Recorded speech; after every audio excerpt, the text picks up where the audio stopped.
Assalamualaikum, salam Malaysia Madani. Berita wilayah kita mulakan dengan rangkuman berita utama.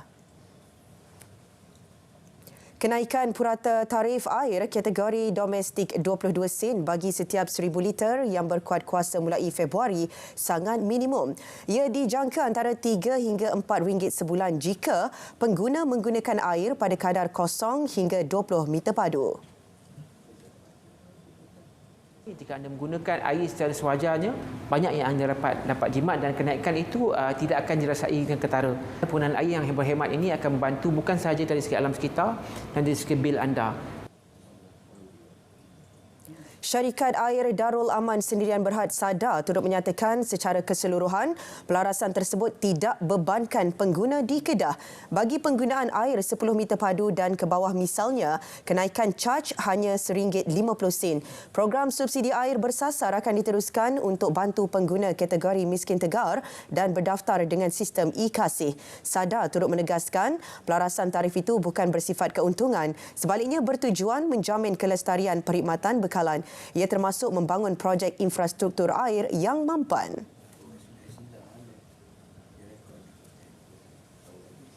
Menteri Besar Kelantan Datuk Muhammad Nasruddin Daud juga memaklumkan pelarasan tarif air tidak akan bebankan pengguna. Ini kerana kajian telah dilakukan sebelum pelarasan dilaksana. Terima kasih. Dia begini, dia kajian telah pun dibuat. Maknanya dikira bil itu tidak membebankan. Kenaikan yang tidak membebankan. Sebab tarif air kita lama dah tak naik. Jadi kita tengok kesesuaian lah. Kesesuaian. Selarah dalam negeri. Dalam Malaysia. Jadi kita selarah seluruh negara. Bukan kita saja. Susulan pelarasan tarif itu, kerajaan negeri beri jaminan akan sediakan perkhidmatan bekalan air lebih berkualiti kepada pengguna. Kadar tarif air di Pulau Pinang masih yang terendah di negara ini meskipun SPAN umum pelarasan tarif baharu. Ketua Menterinya Chow Kon Yeow berkata, ia susulan penyediaan subsidi yang mencecah RM78 juta setahun. Pelarasan itu juga akan bantu Perbadanan Bekalan Air Pulau Pinang PBAPP laksana tugasnya dengan lebih berkesan.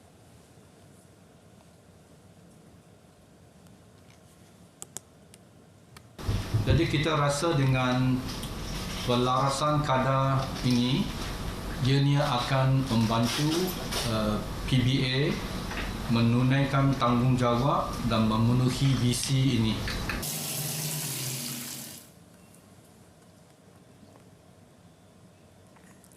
Sementara itu, Selangor akan umum beberapa inisiatif untuk bantu pemegang akaun pengurusan air Selangor berdepan tarif air baharu. Menteri Besar Datuk Seri Amiruddin Syari berkata, ia akan diumum dalam masa terdekat. Kerajaan negeri jelas beliau akan melaksana langkah terbaik bagi memastikan rakyat khususnya golongan kurang berkemampuan atau B40 tidak terbeban dengan pelarasan tersebut. Rakyat juga menyambut baik pelarasan tarif air berkenaan. Inisiatif tersebut diharap beri pulangan setimpal kepada pengguna, terutama dalam aspek perkhidmatan bekalan. Untuk datangkan kebaikan, untuk tambah baik pulih air macam katakan air bersih, kenapa tidak sokonglah. Air ini mesti sampai pada penghuni ataupun semua masyarakat dengan baik, bersih dan selamat diguna dan selamat diminum.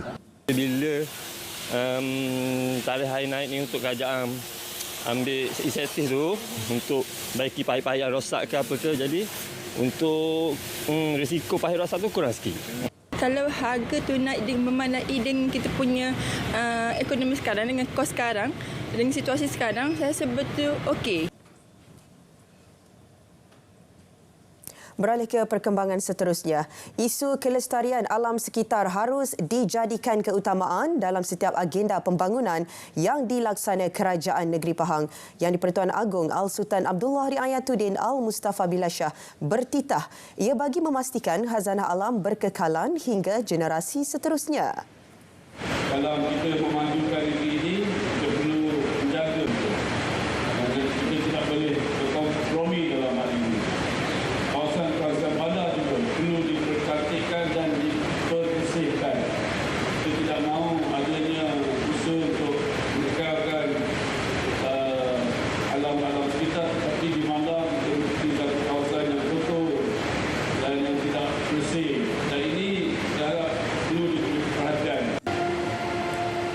Jenderal Sultan Abdullah bertitah demikian di Majlis Pemasyhuran Lipis sebagai Jopak Kebangsaan di Taman Negara Sungai Relau, Kuala Lipis. Tindakan segera telah diambil Jabatan Pendidikan JPN Sabah berhubung isu fasiliti sekolah daif di negeri itu. Peruntukan RM140,000 telah disalur tahun lalu untuk naik taraf fasiliti di sekolah berkenaan. JPN Sabah juga telah kemukakan permohonan untuk peruntukan baharu tahun ini. Saya percaya bahawa JPN Negeri Sabah telah pun memberikan bantuan dan juga panduan yang sewajarnya kepada sekolah, dan di pihak kami seperti yang saya katakan, tahun lepas sudah diberikan RM140,000 dan tahun ini juga akan diluluskan peruntukan, dan setelah amount itu kami tapasarkan, maka kami akan membuat pengumuman dan membuat penyaluran dengan segera. Kita perkenalkan sistem padu pangkalan data utama. Pertama, ia selaras dengan pendekatan dan dasar transformasi digital. Kedua, menjamin supaya manfaat dan kemudahan itu dinikmati oleh orang yang berhak menerimanya. Dan tentunya dengan cara yang sedemikian, mengurangkan kos, mengurangkan ketirisan. Dan kaedah diperkenalkan melalui padu ini ialah secara tidak langsung memaksa setiap warga negara faham tentang transformasi digital dan menggunakan sistem padu. Dengan sendirinya kita ada pencerahan kecelekan budaya dan kecelekan digital.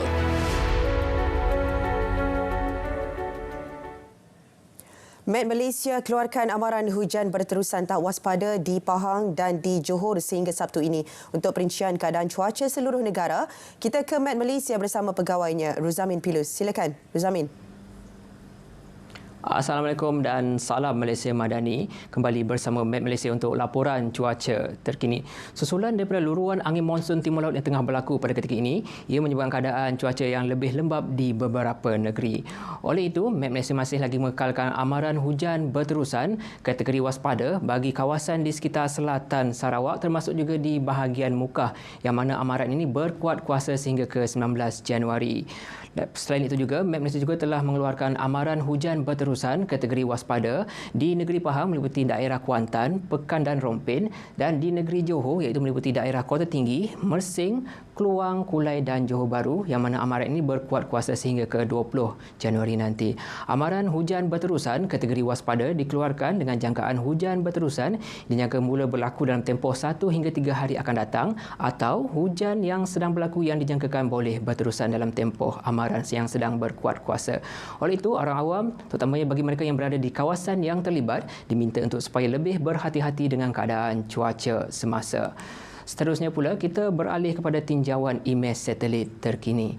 Diperhatikan pada ketika ini di sekitar rantau negara, keadaan kelompok awan aktif tertumpu di sekitar di kebanyakan kawasan di sekitar selatan dan juga tengah Sarawak dan juga di selatan Semenanjung. Untuk laporan terperinci, kita beralih pula kepada gema radar semasa. Dapat diperhatikan di sekitar Semenanjung, keadaan cuaca hujan berserta ribut peti di 1-2 kawasan sedang berlaku di sekitar selatan negeri Kedah, negeri Perak, Negeri Sembilan, Melaka, Johor, Pahang, pedalaman negeri Kelantan dan juga Terengganu. Keadaan cuaca hujan yang sedang berlaku di sekitar bahagian tengah negeri Pahang dan juga Perak dijangkakan boleh berlanjutan sehingga ke awal malam nanti. Manakala keadaan cuaca lembap di sekitar bahagian timur Pahang dan juga di timur negeri Johor, keadaan cuaca lembap dijangkakan boleh berpotensi untuk berlanjutan dalam tempoh amaran hujan berterusan yang telah dikeluarkan oleh Met Malaysia. Seterusnya pula, pada awal pagi nanti, keadaan cuaca hujan di Semenanjung dijangkakan akan lebih tertumpu di sekitar selatan dan timur negeri Johor, di timur negeri Pahang dan melibatkan kawasan berhampiran pantai di negeri Kelantan dan juga Terengganu. Seterusnya, kita beralih pada tinjauan cuaca di Malaysia Timur. Pada ketika ini, keadaan hujan di beberapa kawasan sedang berlaku di sekitar bahagian selatan dan tengah negeri Sarawak, diikuti di bahagian pedalaman dan juga bahagian Tawau di Sabah. Keadaan cuaca lembap terutama yang sedang berlaku di Sabah dijangkakan boleh berlanjutan hingga ke awal malam nanti. Manakala keadaan cuaca lembap di sekitar selatan Sarawak, keadaan cuaca hujan mampu untuk berpotensi berlanjutan dalam tempoh amaran yang sedang berkuat kuasa. Seterusnya, pada awal pagi nanti, keadaan cuaca hujan hujan dijangkakan akan lebih tertumpu di sekitar selatan Sarawak, perairan Miri dan juga Limbang serta di sekitar timur Sabah. Baiklah, untuk mendapatkan info cuaca terkini boleh layari laman web rasmi serta di laman sosial seperti Facebook, Instagram, X serta YouTube rasmi Met Malaysia. Sekian daripada saya, Ruzamin Pilus. Assalamualaikum.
Baik, kembali dalam berita wilayah.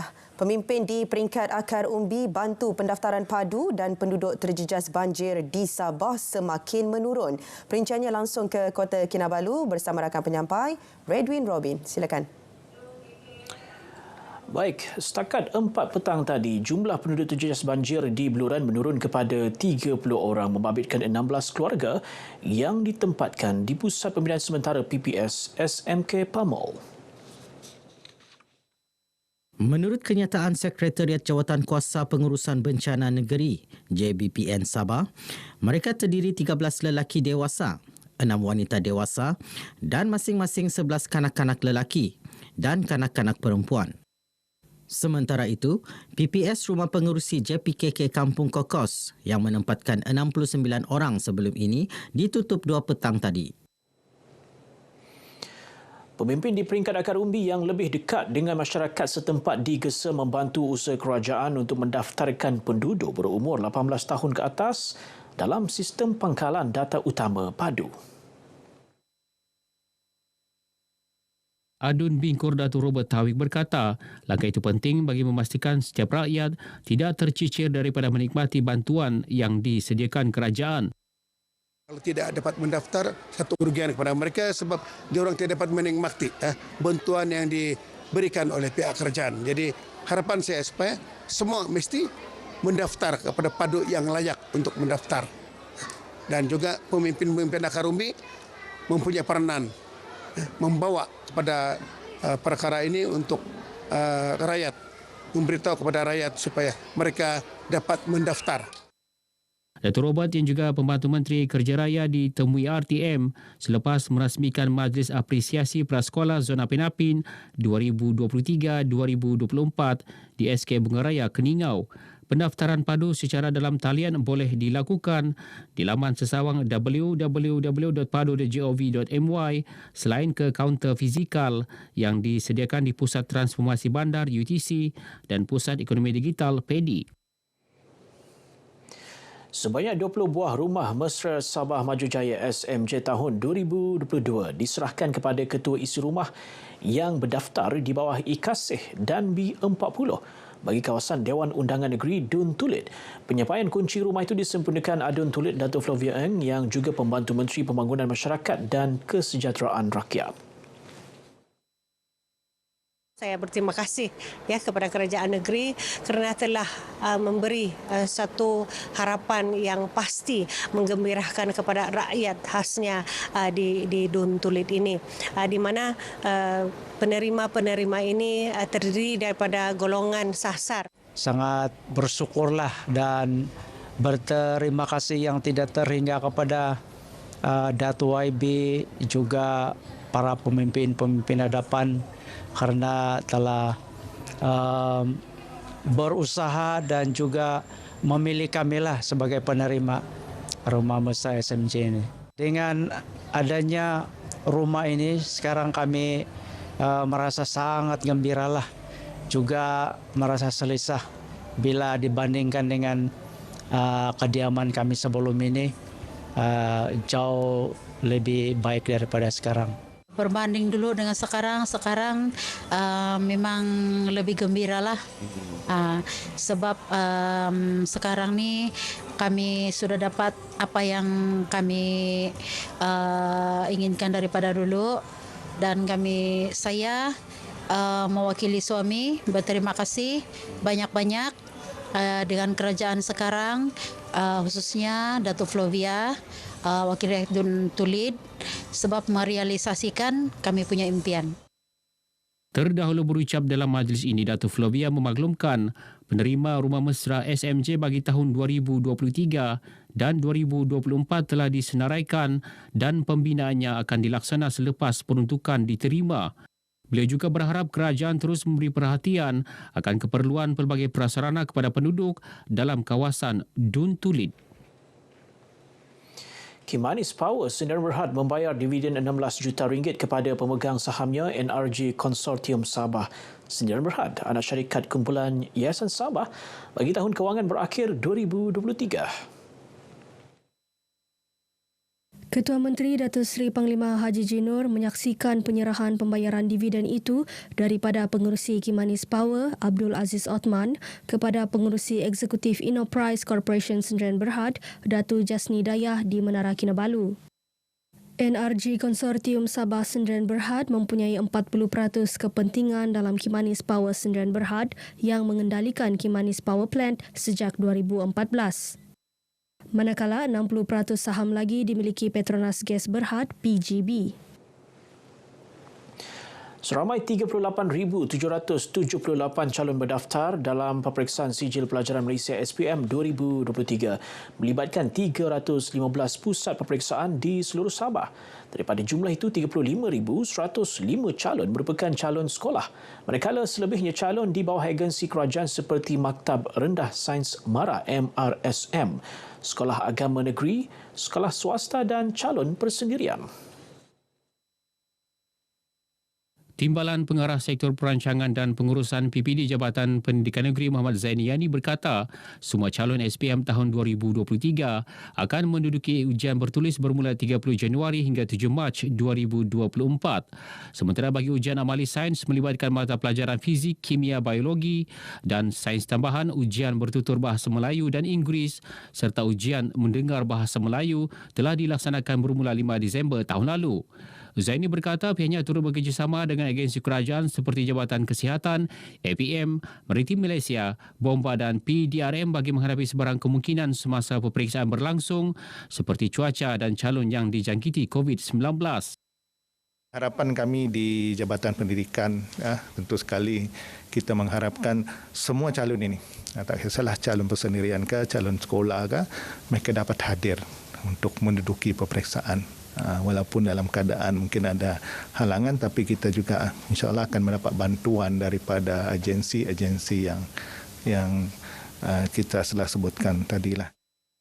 Beliau menyatakan demikian kepada RTM selepas menjadi tetamu dalam slot Kita Cerita #Kita Kongsi di Konti Sabah FM. Bilik Gerakan SPM Jabatan Pendidikan Negeri Sabah turut diwujudkan dan sedia untuk dihubungi. Seramai 50 peserta terdiri daripada kaki tangan Kementerian Pelancongan, Kebudayaan dan Alam Sekitar serta peminat sukan berbasikal menyertai jelajah berbasikal Kinabalu UNESCO Global Geopark selama 3 hari bermula hari ini. Pelepasan para peserta disempurnakan Menteri Pelancongan, Kebudayaan dan Alam Sekitar Datuk Christina Leo. Jelajah sejauh 185 km ini melalui daerah Ranau, Kota Marudu dan Kota Blot melibatkan 6 hentian utama. Datuk Christina berkata jelajah berbasikal Kinabalu ini diadakan sebagai sebahagian pemasyuran Kinabalu UNESCO Global Geopark selain sempena sambutan Jubli Intan Taman-Taman Sabah. Satu acara yang mengenai our natural beauty. Especially now we got the honor to be UNESCO Johor, a very important recognition to our states, you know. Not only it preserve our beauty, but it also promote our tourism. Datuk Christina berharap jelajah tersebut dapat memperkenal tarikan baharu dalam pelancongan pedalaman sukan berbasikal kepada peminat sukan berbasikal di seluruh dunia dengan menawarkan keindahan alam semula jadi dan latar belakang Gunung Kinabalu. Baik, setakat ini perkongsian dari Negeri di Bawah Wayu untuk petang ini dan terus ikuti lebih banyak perkembangan semasa dalam negara bersama dengan Diana Wai di Angkasa Puri. Dari sungai hingga segara Palestin pasti merdeka. Kembali bersama dia. Baik, terima kasih Redwin langsung dari Sabah.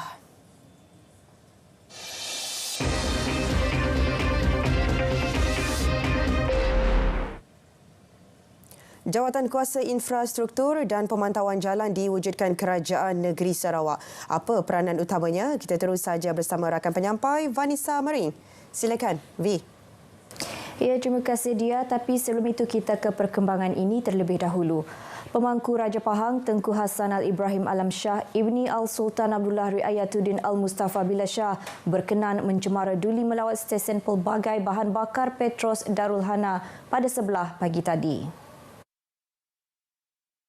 Tengku Hassanal tiba di stesen berkenaan menaiki bas hidrogen dari Menara Perbadanan Kemajuan Ekonomi Sarawak SEDC kira-kira 10.45 pagi disambut Ketua Pegawai Eksekutif SEDC Energy Sdn Bhd Robert Hardin. Kemudian Tengku Hassanal berkenan mendengar taklimat mengenai operasi di stesen ini yang disampaikan oleh Robert Hardin serta melawat beberapa fasiliti termasuk pam hidrogen dan pam pengecas kenderaan elektrik. Turut menyertai lawatan Timbalan Menteri Utiliti dan Telekomunikasi Sarawak Datuk Dr. Abdul Rahman Junaidi serta Timbalan Menteri Tenaga dan Kelestarian Alam Sekitar Sarawak Datuk Dr. Hazlan Abang Hipni. Lawatan diakhiri dengan penyerahan cenderamata kepada Tengku Hassanal sebelum berangkat untuk lawatan ke lokasi-lokasi berikutnya di Kuching.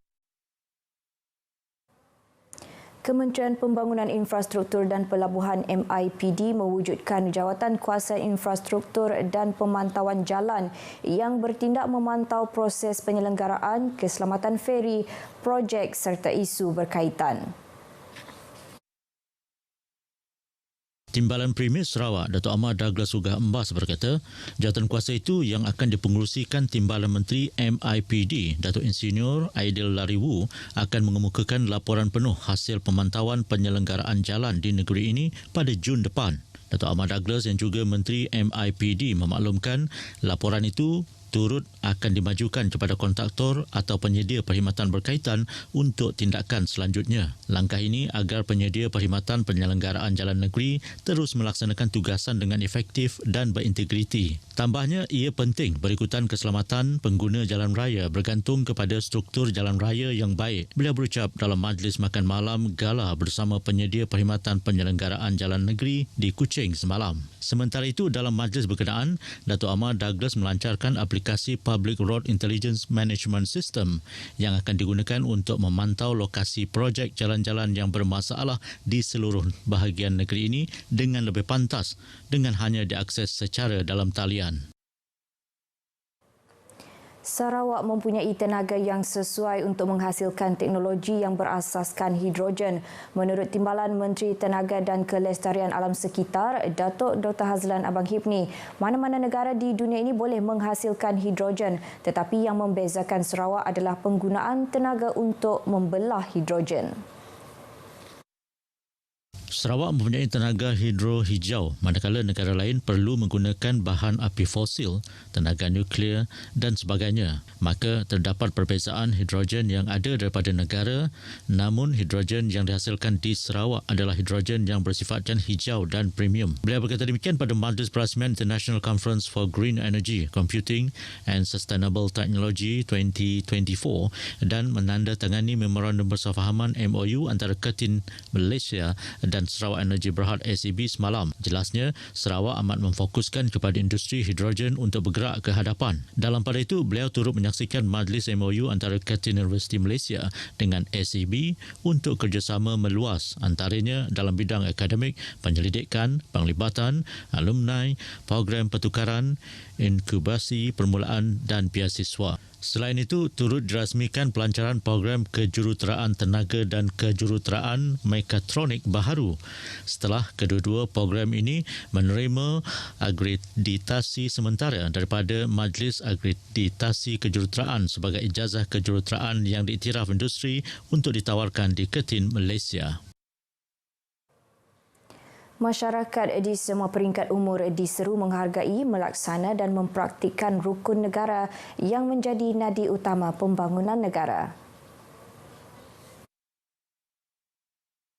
Aktivis sosial yang juga bekas ahli Parlimen Bukit Bintang Kuala Lumpur, Tan Sri Lee Lam Tai menegaskan mengadaptasikan kelima-lima rukun negara itu dalam setiap diri rakyat Malaysia termasuk golongan muda memacukan pelbagai aspek pembangunan termasuk ekonomi di negara ini. Semangat perpaduan tinggi tanpa mengira agama dan kaum juga antara kunci kemakmuran negara. Walaupun telah bersara dari arena politik, namun semangat bersama rakyat menerusi pelbagai program sukarelawan, bantuan dan sebagainya terus beliau perluaskan ke dalam buku sebagai panduan dan rujukan masyarakat agar menghargai keharmonian dan perpaduan yang dinikmati. Ujarnya, negeri-negeri lain perlu mencontohi Sarawak dan Sabah dalam mempelajari tentang perpaduan, integrasi, masyarakat ramah dan baik dalam agama atau kaum dengan mengambil contoh perkongsian tempat letak kereta oleh Masjid An-Naim Lutong dan Gereja The Good Shepherd Lutong turut diabadikan dalam buku beliau. Beliau bercakap dalam majlis perkongsian buku nukilan beliau bertajuk Call Lee Lam Tai di Miri. Hasil penjualan buku tersebut akan disalurkan kepada organisasi badan-badan amal di Malaysia. Perkembangan mengenai Sukan Sarawak edisi ketiga Suksar. Acara tinju telah pun melabuhkan tirainya petang semalam dengan diungguli oleh Zon Selatan yang berjaya memenangi 9 pingat emas.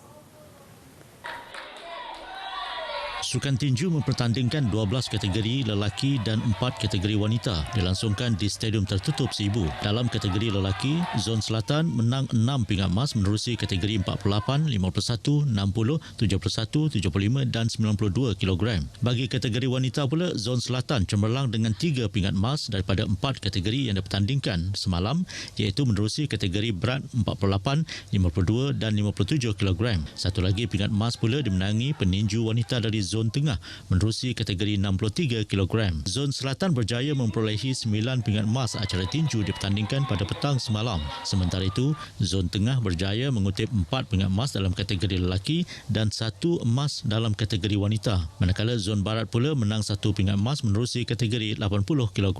Sukan Sarawak edisi 3 Suksa 2023 akan melabuhkan tirainya hari ini dengan majlis penutupannya dilangsungkan pada sebelah malam nanti di Stadium Tertutup Sibu. Perkongsian itu tadi mengakhiri berita dari Sarawak. Dari sungai hingga segara, Palestin pasti merdeka. Kita kembali bersama Dia di Angkasa Puri untuk berita seterusnya. Silakan Dia. Baik, terima kasih V langsung dari Sarawak.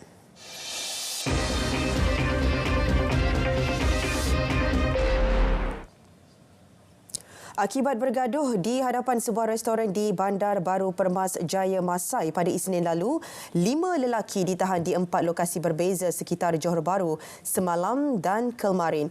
Ketua Polis Daerah Johor Bahru Selatan ACP Raup Selamat berkata, siasatan awal mendapati punca kejadian berlaku kerana perselisihan faham antara kesemua suspek.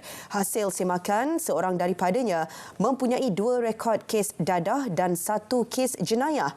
Turut dirampas 2 buah telefon bimbit dan 2 batang kayu rotan yang digunakan ketika pergaduhan.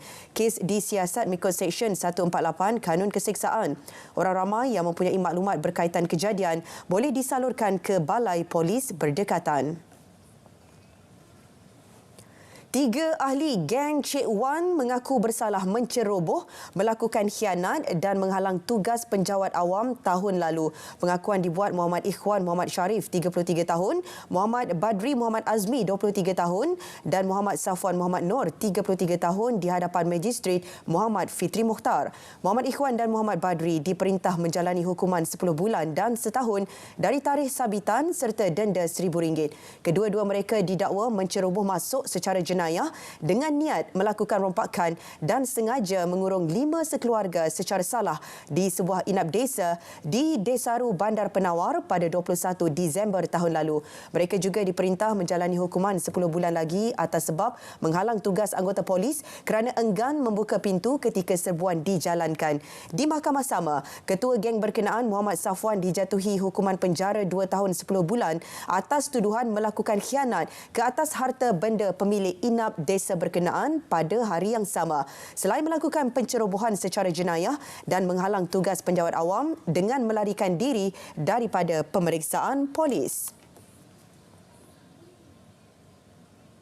Johor akan perhebat usaha kurangkan risiko penularan COVID-19 dan denggi menjelang musim perayaan tahun ini. Ini termasuk memperkasa program Communication for Behavioural Impact. Perinciannya bersama rakan penyampai Irwin Zaid di Johor. Silakan Irwin.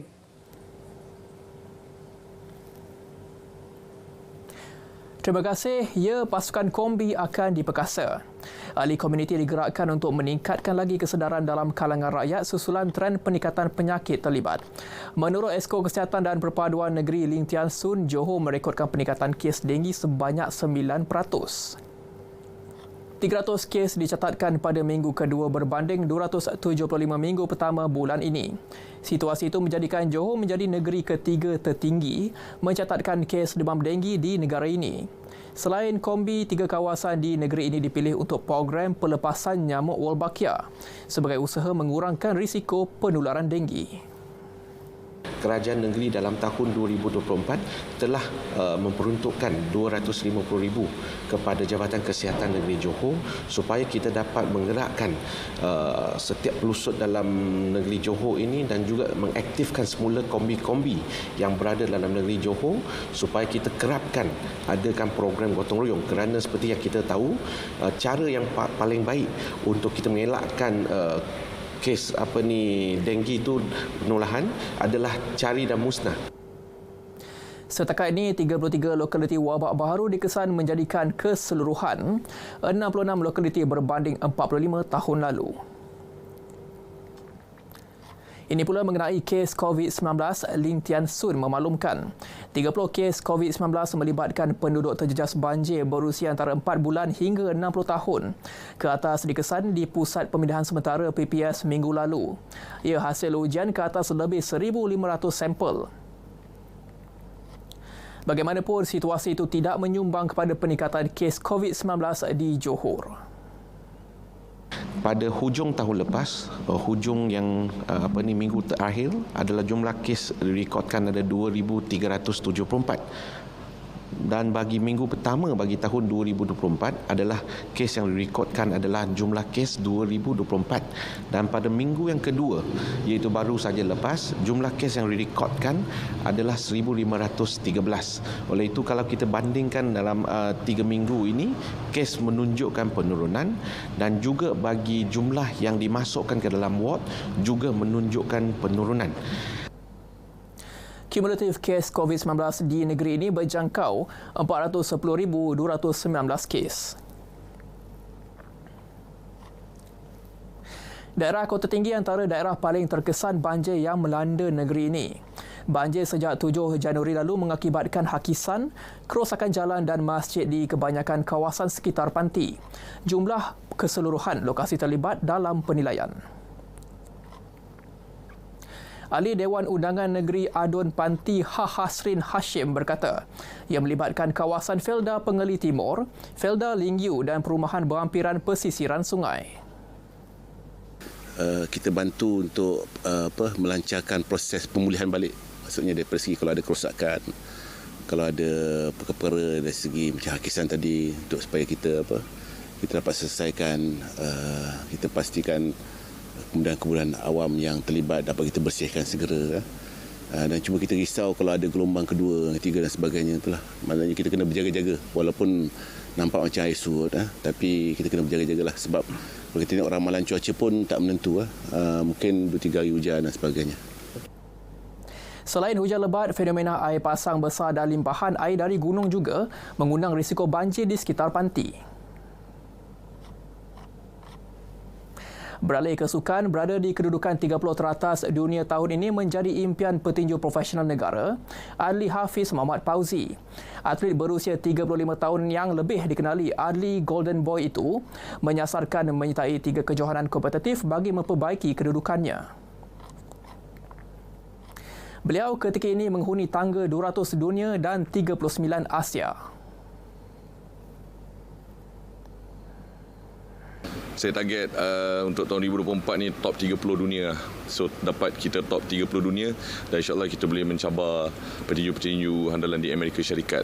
InsyaAllah saya akan menggunakan peluang yang sebaik yang diberikan dan membawa nama negara dan juga negeri Johor ke pesada lebih tinggi insyaAllah.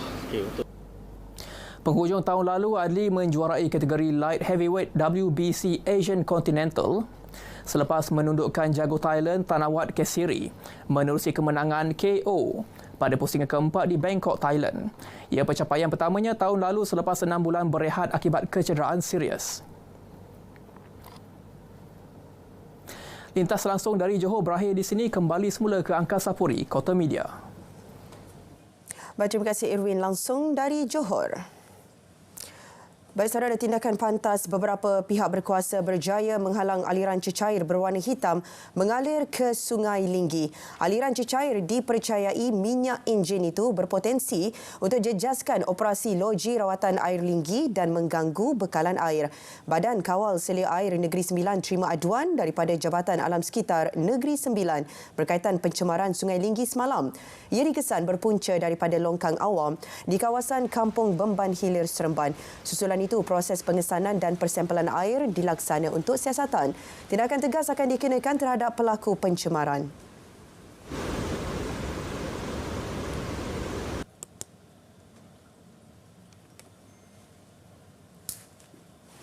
Kita buat hari sungai, kita buat hari alam sekitar, kita buat macam-macam. Dan kita berbelanja berjuta-juta ringgit. Tetapi masih ada sikap sebegini di negara kita yang tidak harus kita boleh abaikan begitu saja. Jadi saya selalu ingatkan bahawa ini penting kerana ia melibatkan makan dan minum kita. Air minum kita adalah keutamaan kita. Beliau ditemui semasa meninjau loji rawatan air Linggi. Taman Eco Rimba dan kawasan pendakian di kawasan hutan simpan kekal Negeri Sembilan akan mula dibuka secara berperingkat mulai Sabtu ini. Menurut Pengarah Perhutanan Negeri Hamidi Abdul Halim, fasa pertama melibatkan 7 kawasan Eco Rimba dan 8 kawasan pendakian. Yang pertama saya sebut hutan simpan ni Taman Eco Rimba Tengkek, Batu Malui, di Bana, Seting Ulu, Gunung Tampin, Lengging dan juga di Pasir Panjang. So, kawasan pendakian yang akan kita buka ialah Gunung Amsi, Bukit Senaling, Bukit Baginda, Bukit Batu Sawa, Bukit Batu Beras, Bukit Elam dan juga di Gunung Perajah serta Gunung Tampin lah. Fasa kedua pula pada 3 Februari melibatkan Taman Eco Rimba Ulu Bendul dan Gunung Datuk.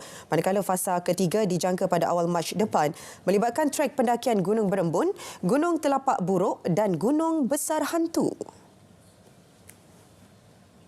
Perkhidmatan Melaka River Cruise MRC percuma disedia pada 20 Februari depan dan ia bersempena cuti umum pengisytiharan Tarikh Kemerdekaan Negara. Orang ramai boleh menaiki MRC menerusi Jeti Muara Sungai Melaka, Taman Rempah dan Pengkalan Rama. 15 bot disedia di setiap jeti. Perkhidmatan itu akan bermula pada pukul 9 pagi sehingga 5 petang dan waktu rehatnya pada pukul 1 hingga pukul 2 petang.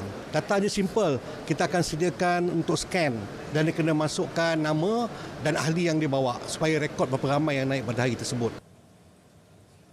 Lebih 5,000 pengunjung disasar memanfaatkan perkhidmatan percuma itu. Pihaknya sedia tambah jumlah bot jika kehadiran pengunjung melebihi sasaran.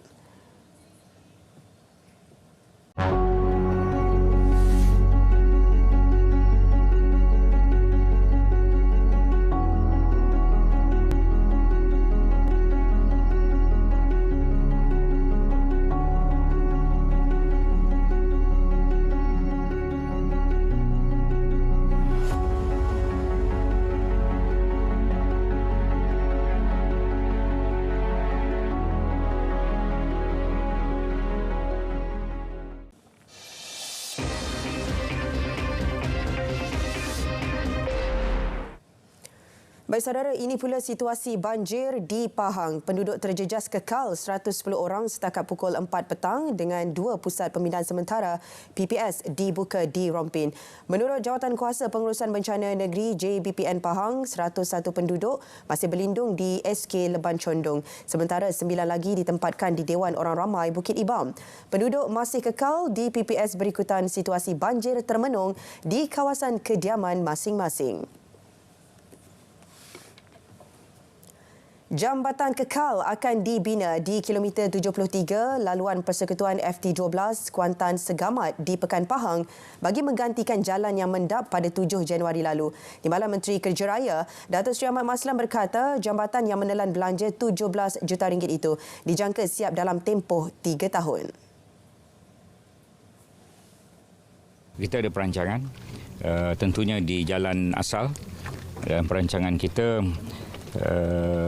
telah diangkat ke pihak Kementerian Ekonomi juga daripada Kementerian KKR hantar ke Kementerian Ekonomi satu jambatan kekal dengan kos 17 juta ringgit di atas sebelah jalan ini.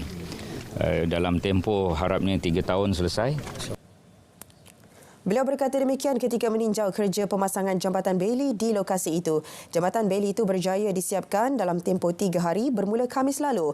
Jambatan Bailey berkenaan merupakan yang ketiga dipasang di negara ini selepas jambatan sama dipasang di Kelebang Melaka dan Jeli Kelantan dalam tempoh monsun Timur Laut 2023-2024.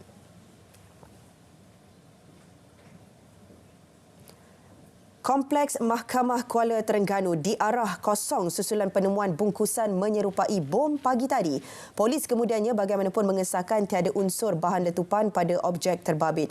Menurut Ketua Polis Terengganu, Datuk Mazli Mazlan, bungkusan itu dijumpai pukul 6.45 pagi. Polis dipanggil kira-kira setengah jam kemudian dan sepasukan anggota bersama unit pemusnah bom dihantar ke lokasi. Dan kita telah membuat pemeriksaan dan terdapat dalam bungkusan itu yang dibalut dengan kertas A4 mengandungi bateri dan disyaki ada cepisan cepisan lampu sulu. Dan kita telah mengambil tindakan telah memusnahkan barang tersebut dan didapati tidak ada unsur-unsur letupan dan sebagainya. Pemeriksaan menyeluruh di lokasi turut dijalankan bagi mengesan jika wujud ancaman lain. Kompleks mahkamah itu kemudian dibuka semula selepas kawasan berkenaan disahkan selamat. Usaha mengesan pemilik bungkusan sedang dijalankan dan kes dirujuk mengikut Seksyen 506 Kanun Keseksaan kerana ugutan jenayah.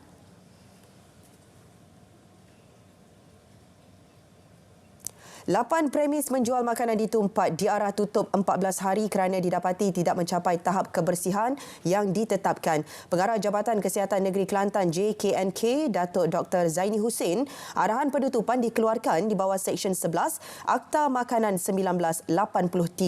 Menerusi operasi bersepadu premis bersih semalam, 59 premis yang jadi tumpuan ramai di daerah itu diperiksa. Ia melibatkan kedai makan, restoran dan kilang makanan. 99 notis kesalahan turut dikeluarkan. Kesalahan tertinggi berkaitan pakaian pengendali makanan disusuli kebersihan pengendali makanan selain tidak mematuhi kehendak berhubungan dengan tugas am pemilik atau penghuni premis makanan. 21 tan tembakau jenis Virginia bernilai 0.65 juta ringgit dirampas dalam satu operasi bersepadu 3 Januari lalu. Timbalan Ketua Setiausaha Perdagangan dan Komoditi Kementerian Perdagangan dan Komoditi, Datuk Zailani Hashim memaklumkan ia merupakan rampasan terbesar dalam tempoh 3 tahun. Bercakap pada sidang media di Pejabat LKTN Kubang Kerian, beliau memberitahu rampasan dibuat di sebuah premis di Ipoh. Premis itu dijadikan tempat transit sebelum daun tembakau terbabit diedar ke kilang.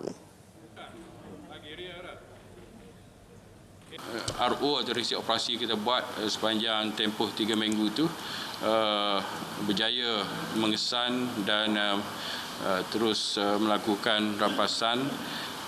Tiada tangkapan dibuat terhadap mana-mana pihak semasa kejadian itu berlaku dan siasatan lanjut terhadap pihak-pihak berkenaan sedang kita jalankan.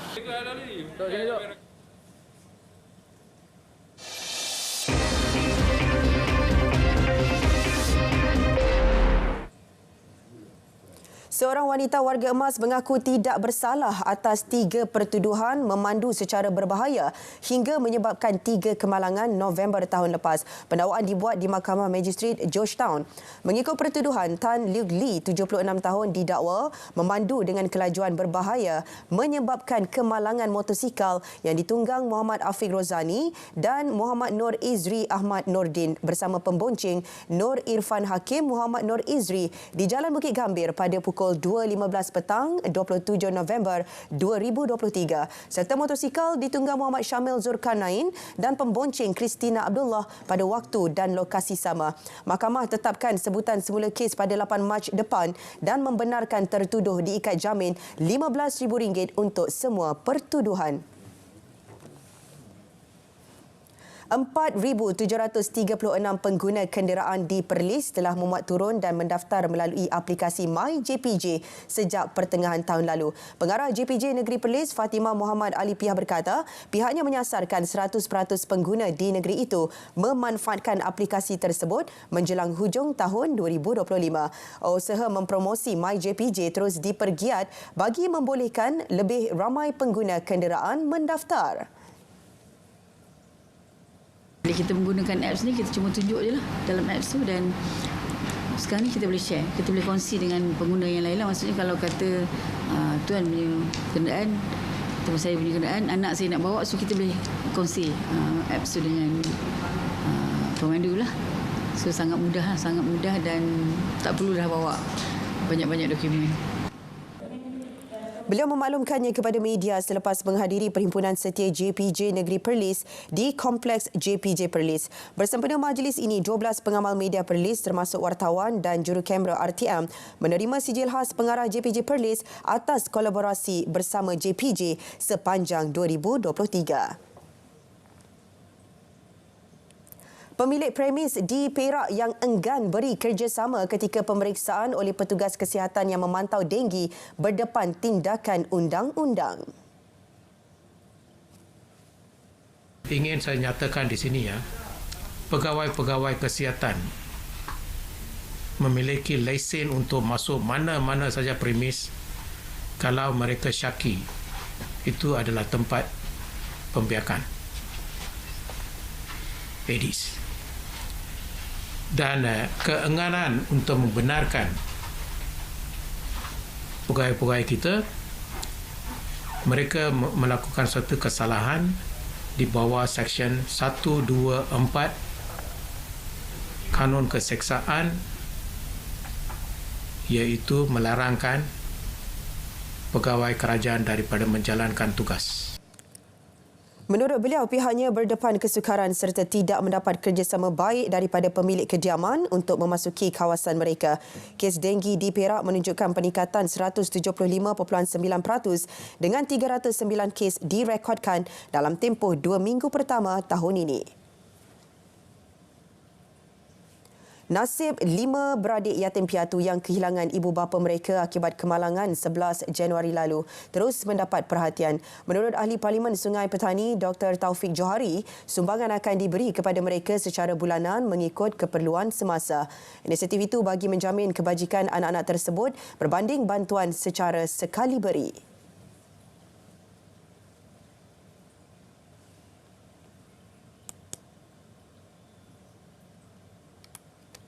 Pusat Khidmat Parlimen Sungai Petani akan follow up dan bagi juga keperluan-keperluan harian yang diperlukan, contohnya bakul makanan, kemudian biaya persekolahan jika diperlukan, baju sekolah dan sebagainya. Sementara itu, Pengarah Perkeso Negeri Kedah, Rak Buntan Rad, turut menyampaikan faedah bayaran pengurusan jenazah dan pencen penakat kepada 5 beradik tersebut.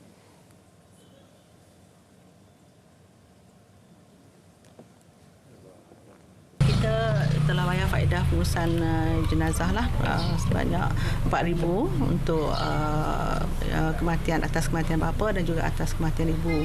Dan selanjutnya Perkeso akan membuat bayaran pencen penakat untuk anak-anak sehingga umur 21 ataupun jika sekiranya anak belajar sehingga ijazah pertama lah. So yang itu lagi. Ya, untuk empat anak yang bawah 21 tahun. So kalau sambung belajar akan diteruskan sehingga ijazah pertama lah.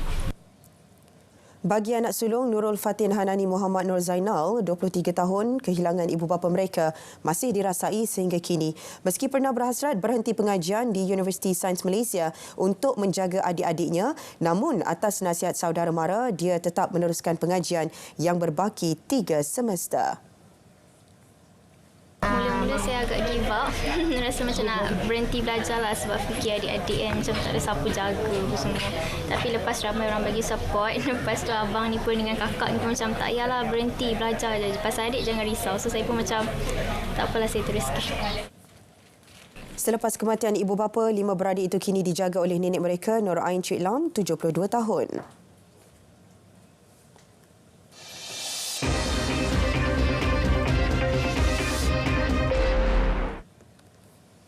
Jualan rahmah bergerak dipanjangkan ke wilayah Persekutuan Labuan. Ia selaras matlamat kerajaan dalam mengutamakan kelangsungan hidup rakyat di pulau itu. Pengarah KPDN Labuan, Junaida Arba'in menjelaskan pihaknya akan memperbanyak jualan rahmah seperti yang disaran Perdana Menteri.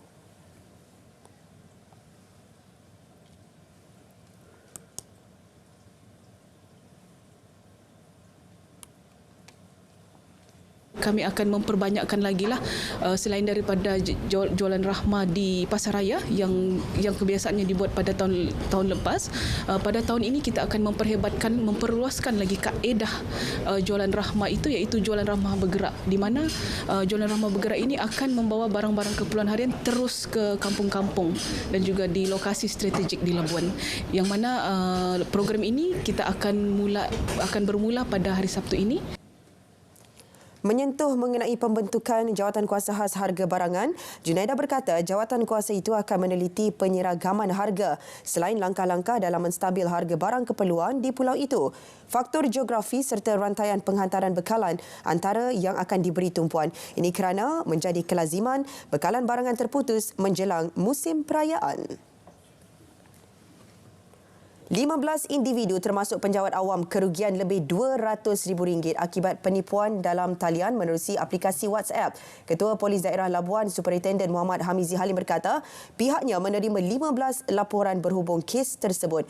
Jelas beliau, penipuan melibatkan tawaran kerja sambilan secara dalam talian.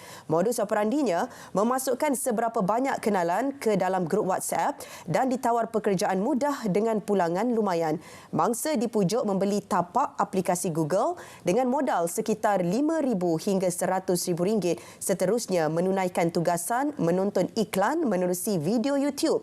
Pada awalnya, mereka menerima upah seperti dijanjikan. Kemudian bayaran dihentikan tanpa alasan. Malah, akaun dan aplikasi berkenaan disekat. Kesemua mangsa mendedahkan telah buat bayaran ke akaun-akaun persendirian dan syarikat dipercayai akaun keldai.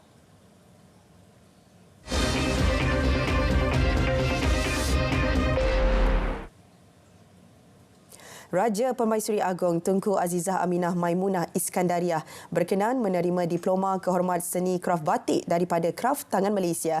Penganugerahan itu merupakan pengiktirafan kepada Raja Permaisuri atas sumbangan dan jasa baginda memartabatkan industri kraf negara, khususnya seni tekstil batik. Penganugerahan tersebut disampaikan Timbalan Menteri Pelancongan, Seni dan Budaya, Khairul Firdaus Akbarhan di Istana Negara.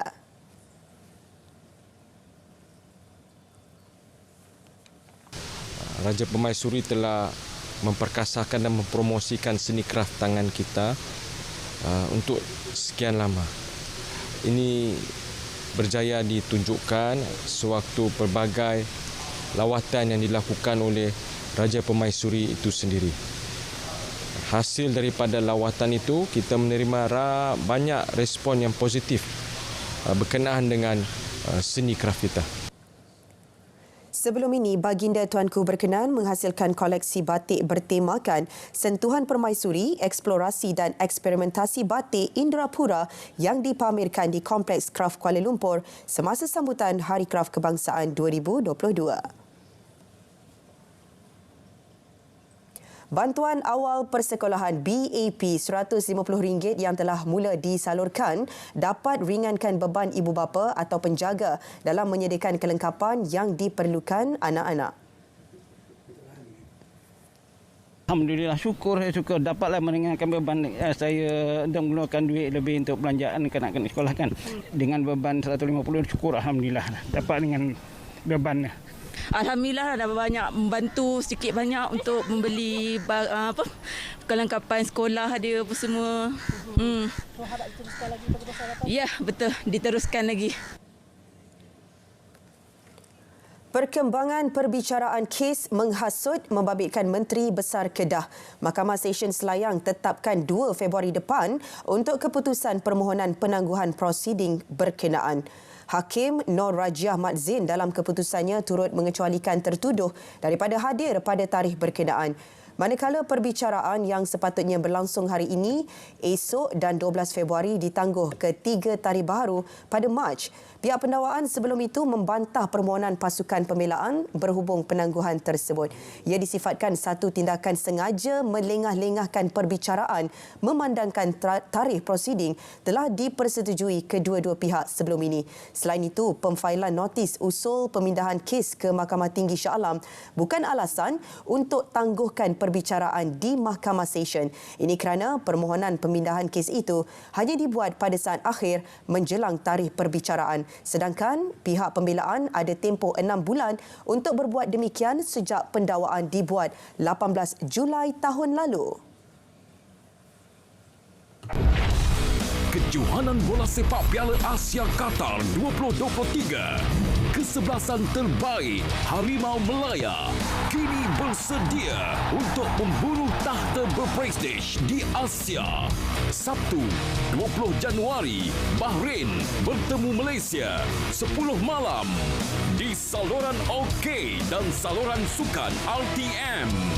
Saksikan juga secara penstrima langsung di RTM Click bersama RTM, official media partner. Baik saudara, berita wilayah berakhir di sini. Dari sungai ke segara, Palestin pasti merdeka. Malaysia Madani tekad perpaduan penuhi harapan.